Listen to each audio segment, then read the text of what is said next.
Okay, so now we're going to talk about event dispatchers and delegates. Okay, so they call it event dispatchers in blueprints and delegates in C++. Here's the website, the documentation. I'll link it in the comments on the description. Here, depends if you want to do blueprints, you click here, C++, here. All right, so this is for your reading. I'm not going to read it, obviously. Let's make this video short. All right. So what is an event dispatcher? A good real-world example would be your phone asking if you want to get notified for something. Let's say a new YouTube video or an app giving out a discount, right? If you select yes, you're now subscribed to this event, and something will happen in your phone when said event happens. Same thing in Unreal. An actor, let's say an enemy, dies. We create an event dispatcher that broadcasts to everyone subscribed to it that the enemy died. So this is actually the example we're going to implement here today. So let's get to it.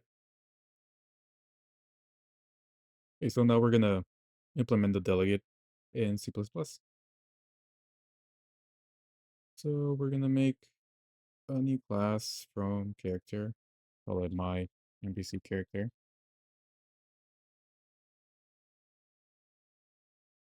Right there. Okay, so we created it. Okay, and here, I'm gonna make it bigger so you can see. At the top, we're gonna declare the delegate, all right? Nice.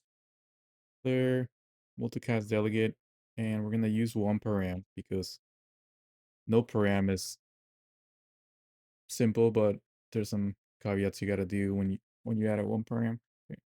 So we do the delegate name, f on character death on NPC. Let's call it on NPC character death. And then the type of the delegate, we're going to make a float. And then we're going to call it damage done. Then we're going to close parentheses. On public, we have to make a variable. uProperty, open assignable. And then it's on f on NPC character death on character death. So we're going to call this a signature. And change the name down here. Okay. But now we have to call this. So we're going to override the destroy function.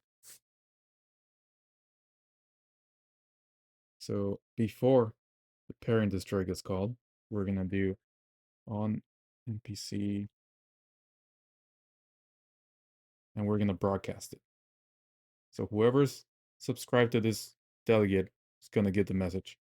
And for the damage, we're just going to do ukSmith math library random float. Okay. You would pass the last damage they took to get them killed, but we're just going to do a random float for now for this example. Okay, and we're done with this. Okay, now we have to spawn some NPCs. Okay, so he's gonna add it here. Add class, actor class, my NPC spawner, and okay.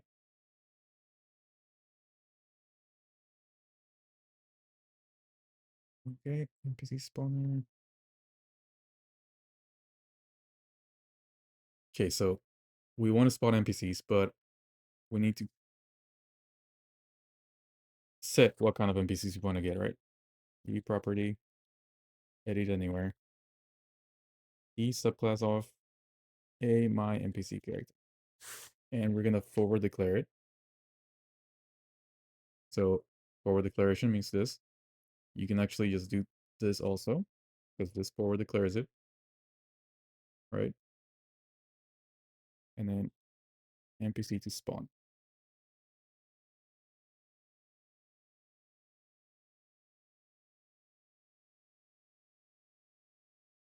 All right. And then just let's add some functions so we don't do everything on begin play. Protected spawn void spawn NPC actors in total for how many we want to spawn, right? And then get f vector get random location, get random spawn location.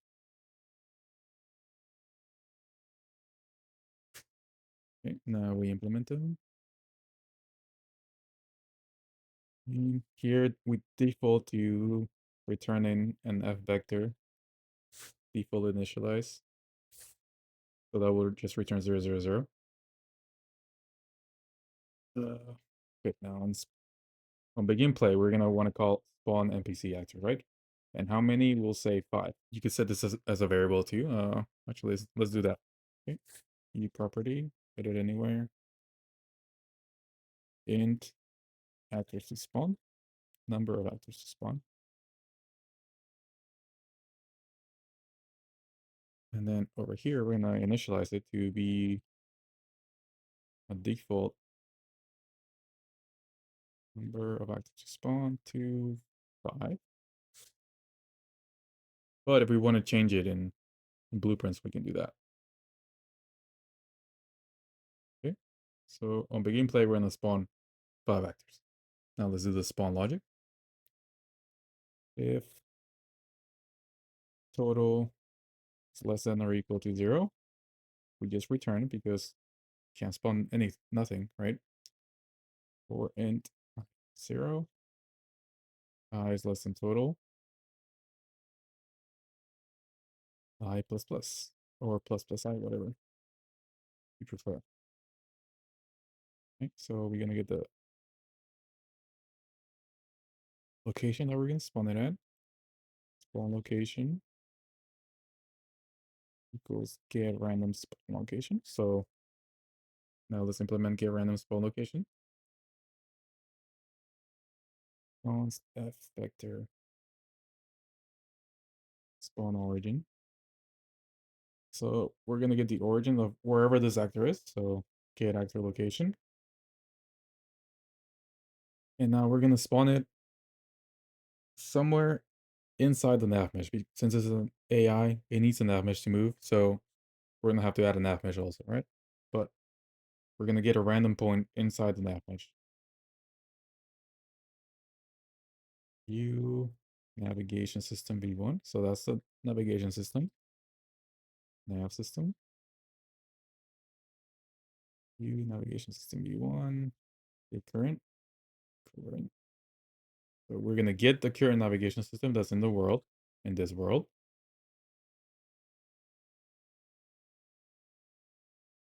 And then if nav location.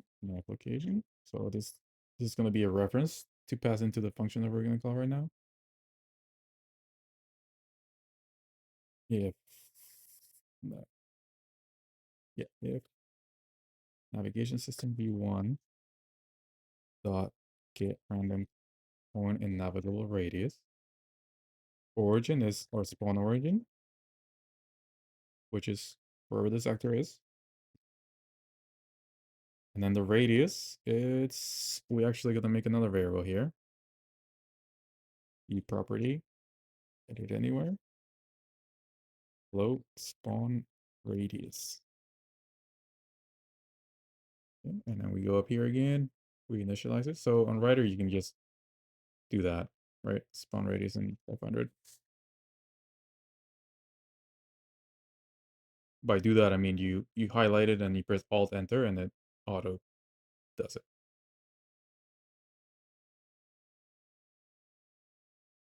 And then nav location. So it's not spawn radius, spawn radius.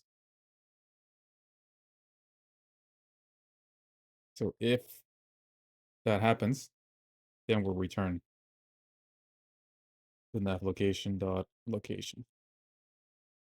So if it can't find the point in the navigable radius, it's just gonna return 0, 0, 0, which it would spawn the character in the middle of the world, right? We don't really want that. Okay, so we're gonna check if it's the middle of the world, right? So, I mean, it could spawn in the middle of the world, but very unlikely. If f vector is nearly 0, and we're gonna pass in spawn location.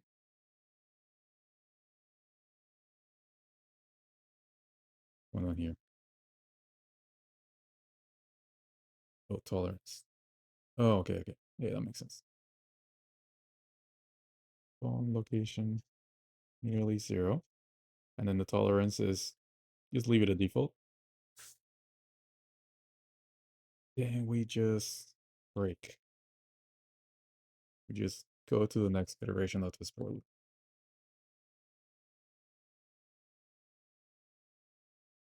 And then we need to offset the spawn location. So if we spawn it right now with this spawn location, it's grabbing a point on the floor. So the character will spawn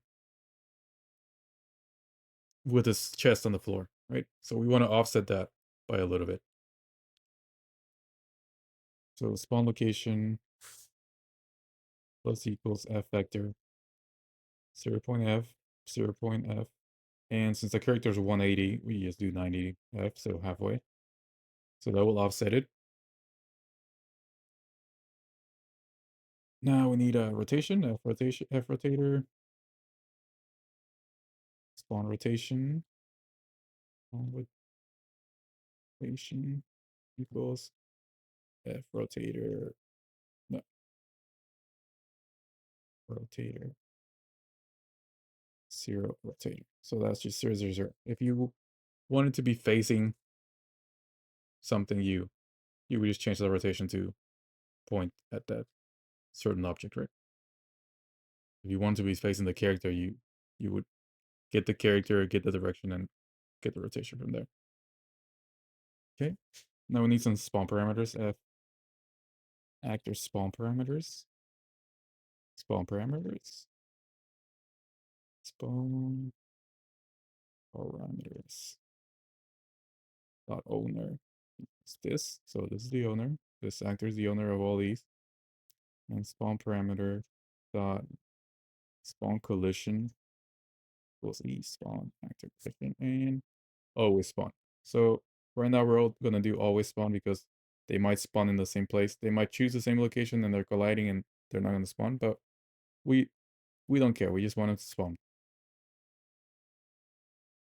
Then if, and now we're actually gonna spawn the character. My NPC character pointer spawn NPC equals get world spawn actor, and then this the class my NPC character, and then we're gonna do NPC to spawn from here. Spawn location, spawn rotation, and spawn parameters. And if we spawned it successfully, then we want to add the delegate, right? Spawned NPC dot on NPC death, yeah, dot bind. No, add dynamic, sorry. This, and we need a function to get called whenever this event happens, right? So we're gonna do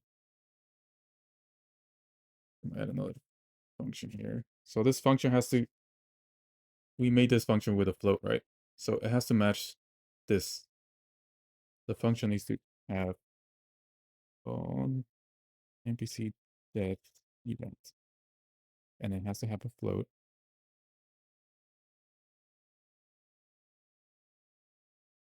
And then we're gonna implement it. And now we bind it to that. So my NPC okay.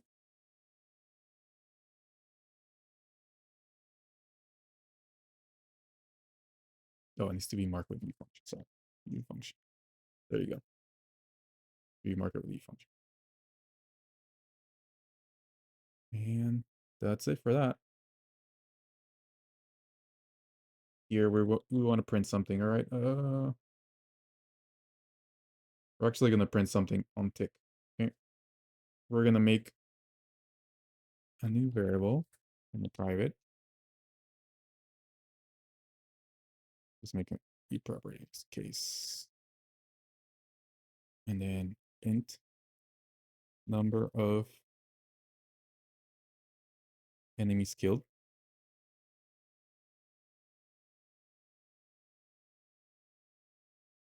And then again, go up here, Alt Enter, and then leave it at 0 because that's where we're going to start, okay? And then on that event, we're going to do number of enemies killed plus plus. We're just going to increment it, right? We don't care about the damage number. That's just to show off the parameter stuff in the delegates.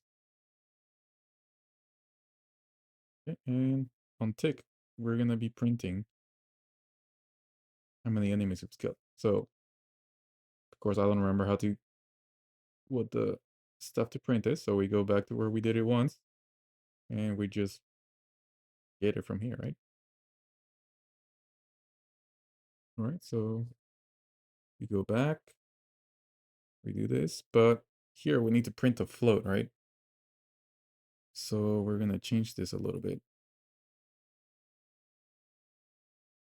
So still need an F string, but inside this F string, we're gonna do printf, then text, and then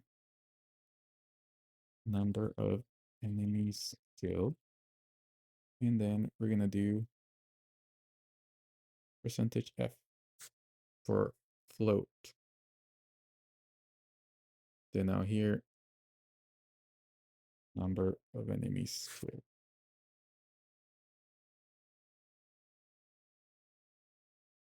Oh, yeah. No, so it's not a float, right? It's an integer, so it's the number of enemies killed. Let's move this around so you can see it better. Right, okay. So on TIG, we're gonna print how many enemies killed.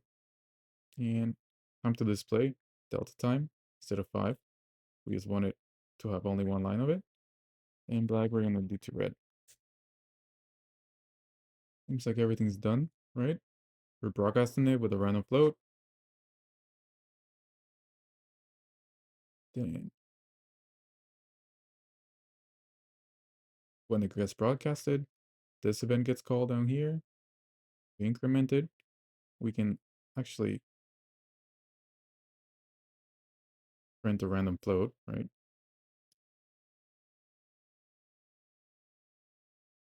Let's make it a little longer, 3 seconds.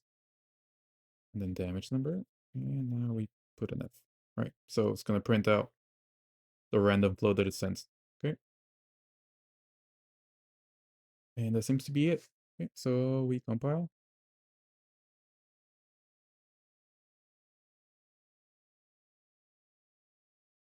And we got an error. Okay, so this error. Okay, so this, we forgot to add this to our project. So it doesn't know about that function because we haven't included it. So navigation system. Oh, you go to your build.cs file, and then in public dependencies, you add the navigation system. And then you press this button, refresh solution.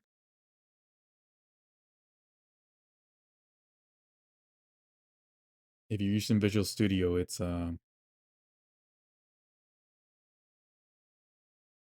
me find this. Open in Explorer. You go here to your blue icon. Show more.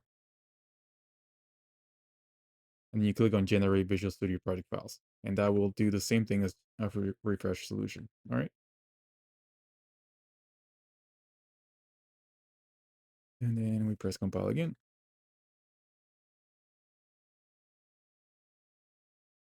And we compile successfully. We press a little bug to debug. It opens our editor.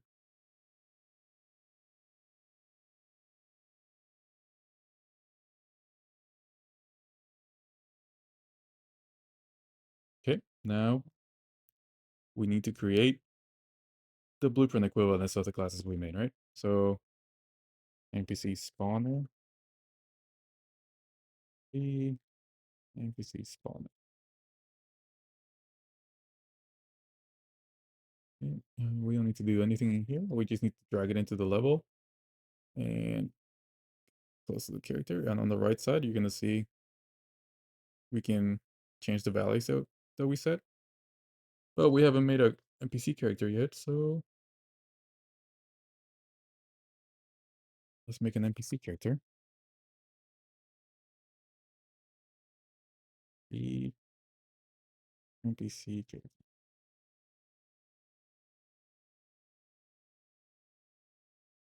Okay, and then select the mesh so we can actually see something happening. We're gonna select Quinn. Demand animation, -88, -90.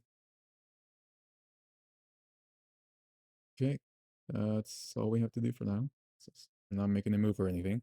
And now we can select the NPC character. Since over here we did T subclass off, the only options you're gonna get are subclasses of your my NPC character. So if all your enemies should derive from a base class of enemies, right? So only enemies would show up here. Okay. And then NPCs to spawn 5. And now we actually have to do a way to kill them. So we're gonna go to our character and already did this. So we're gonna get all actors of class, NPC character. So all the NPC characters. If this array is not empty, right? We're gonna get a random index of the array, right? So we're gonna get the length of the array -1, get a random integer, and we're gonna get it and we're gonna destroy it. Okay. So we do -1 because length is, so if there's 5 things in the array, the length is 5, but an array starts at 0, so you can get index 5 and it will crash, right? Out of bounds. Let's play. Oh, wait.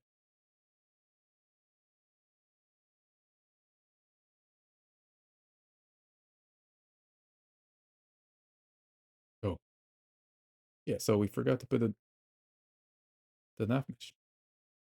That's why it's not doing anything, because it can't find a place. So we make the NavMesh, move it a little back, and now we can play. See? Now they're all spawned here. Now when we press 1, boom, our number of enemies skill changed to 1, changed to 2, and it actually gives us the float that is the random float. 3, 4, 5.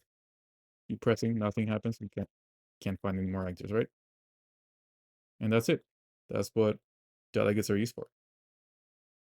This is a simple example, and later on we'll do more complicated, useful examples also. See you later.